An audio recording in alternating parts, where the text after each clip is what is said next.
Son las 4:23 aquí en el rumbo de la tarde. Les recordamos que hoy es 9 de enero. 9 de enero del 2020. Falta muy poco ya para Navidad. Vamos echando para Bueno, atrás. sí, hay un anuncio que dice, una canción de Pavel Núñez, un anuncio, que la Navidad que empieza el 1 de enero solo se ve en Quisqueya. Señores, faltan 356 días, ¿verdad, Domingo? Sí, ¿no? Más. 355 días para Navidad. Sí. Pero dime, las elecciones también son una Navidad. 300. Ahora una mitad de camino de año. No, Así. este año hay elecciones aquí y en Estados Unidos. Las elecciones van a ser una Navidad. A las 4:23, elecciones don son Domingo Navidad. Páez. Miren, señores, nosotros nos pasamos el tiempo resaltando males inconexos que afectan a la vida del dominicano. Y a veces no hacemos la conexión real para la comprensión apropiada de los males a lo que nos referimos.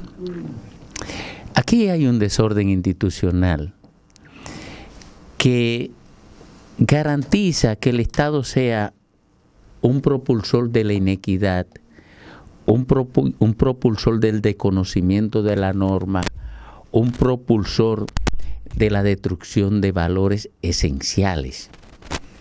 Por ejemplo, el hecho de que los políticos hayan convertido el Estado, que es el que administra los recursos que le quitan a la gente para invertirlo en políticas de desarrollo humano,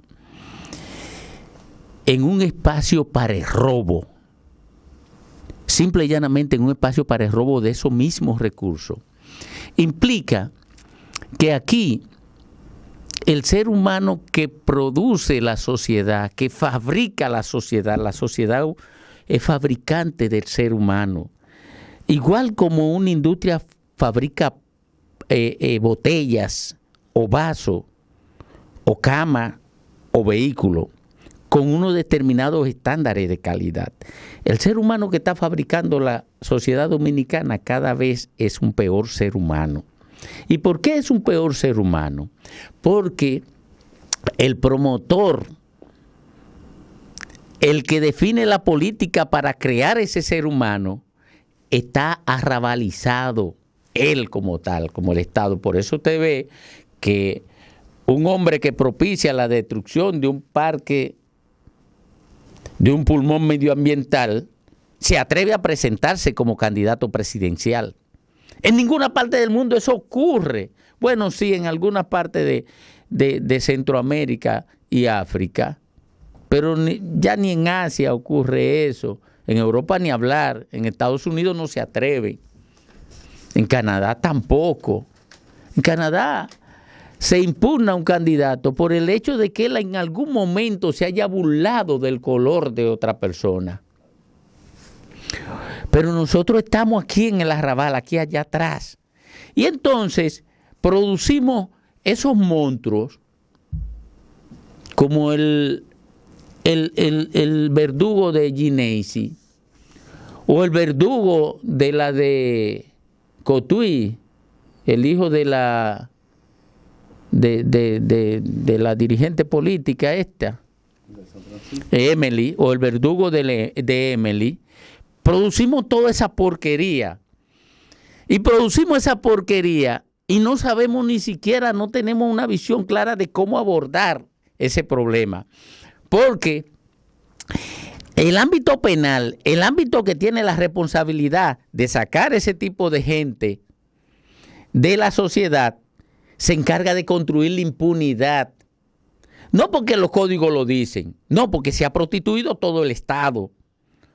Y se monta en una campaña para darle respuesta al morbo generado por el dolor de la gente cuando se producen estos hechos.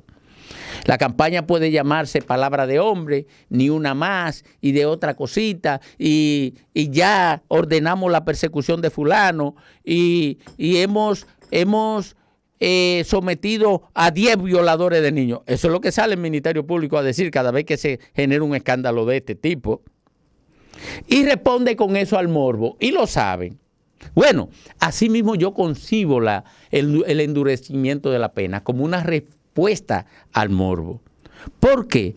Porque el endurecimiento de la pena nada más ha demostrado tener efectividad para las infracciones administrativas, solamente disuasiva en eso. Existen muchísimas teorías en ese, pero solamente disuade el endurecimiento de la pena en las infracciones de corte administrativo. Ya hay estudios sobre eso.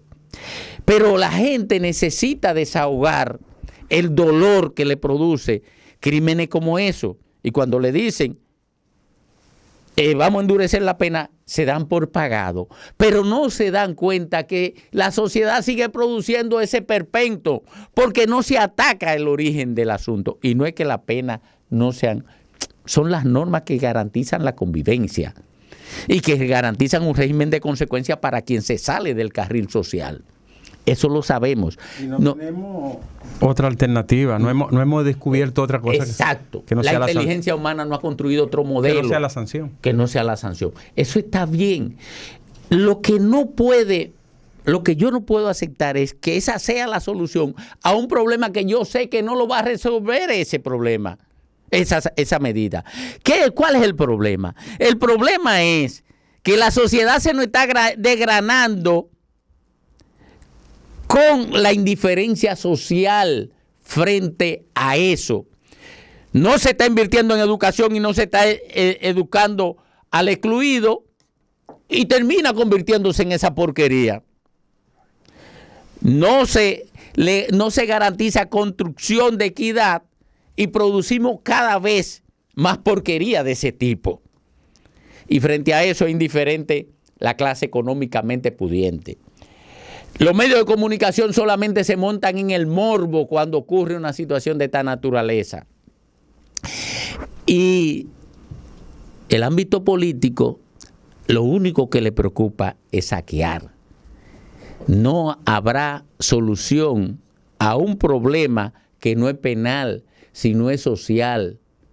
Y hasta que se asuman políticas efectivas para reducir la producción de estos problemas, nosotros seguiremos siendo simple y llanamente los productores de ejemplos despreciables de la criminalidad, como está ocurriendo cada vez. Los crímenes en República Dominicana son más espeluznantes.